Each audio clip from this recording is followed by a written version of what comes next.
সন্ধেবেলায় ইসকন মন্দিরের বাইরে এরকম প্রদীপ পাওয়া যাচ্ছিল, যেই প্রদীপের মূল্য ছিল মাত্র 10 টাকা।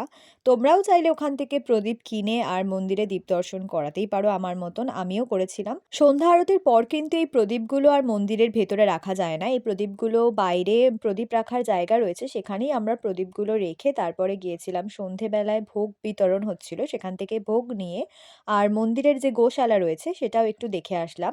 আর এরপরে মন্দিরের বাইরে ভীষণ সুন্দর একটা বসার জায়গা রয়েছে, যেখান থেকে তোমরা চারপাশটা দেখতেও পারবে। এছাড়াও তোমরা যদি কেউ বাড়ির জন্য প্রসাদ আনতে চাও, তো ওখানে এরকম দোকানে প্রসাদ কিনতে পাওয়া যায়, তোমরা ওখান থেকে কিনে আনতে পারো। আর এই ছিল ইসকনের নিজস্ব প্রোডাকশনের বিভিন্ন রকম জিনিসপত্র।